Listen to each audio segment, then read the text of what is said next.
Hi. నేను మౌనంగా లేదు, అన్నీ చూస్తున్నా. ఎంపీలు, ఎమ్మెల్యేలు, వాళ్ళ ఇన్ఫ్లుయెన్స్తో జన సైనికులు, కొందరికి అమ్ముడుపోయిన ఛానళ్ళు, యూట్యూబర్సు, సోషల్ మీడియాలో మీ అబద్ధాలు, మీరు కట్టుతున్న కాల్పనిక కథలు, మీ బూతులు అన్నీ వింటున్నా. మీ అందరికీ నా సమాధానం ఇంతే: దిగజారండి, దిగజారండి, దిగజారుతూనే ఉండండి. ఇది మీ దిగజారుడుతనానికి ఆరంభం మాత్రమే. మొత్తం ప్రపంచం మీ దిగజారుడుతనాన్ని చూస్తోంది. సో దిగజారడం సామర్థ్యం పైన మీకున్న నమ్మకాన్ని మాత్రం దిగజారనివ్వకండి. కాస్త గట్టిగా దిగజారండి, అరుస్తూ దిగజారండి, 4 వైపుల నుండి దిగజారండి, సిగ్గు లేకుండా దిగజారండి.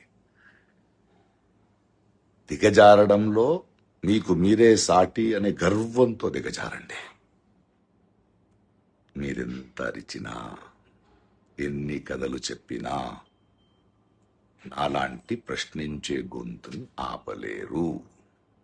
సో కానివ్వండి, మీ పని మీద మీరు ఉండండి.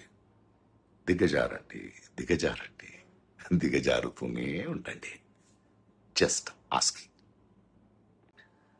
హాయ్. నేను మౌనంగా లేదు, అన్నీ చూస్తున్నా.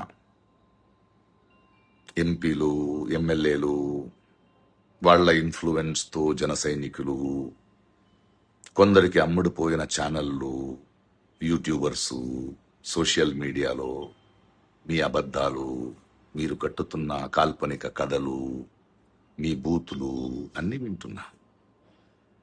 మీ అందరికీ నా సమాధానం ఇంతే: దిగజారండి, దిగజారండి, దిగజారుతూనే ఉండండి. ఇది మీ దిగజారుడుతనానికి ఆరంభం మాత్రమే.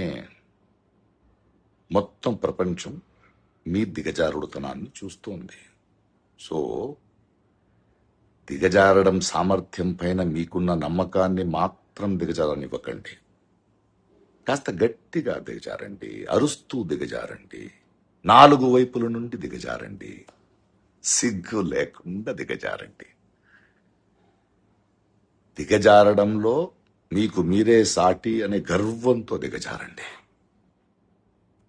మీరెంత అరిచినా, ఎన్ని కథలు చెప్పినా అలాంటి ప్రశ్నించే గొంతుని ఆపలేరు. సో కానివ్వండి, మీ పని మీద మీరు ఉండండి. దిగజారండి, దిగజారండి, దిగజారుతూనే ఉండండి. Just asking.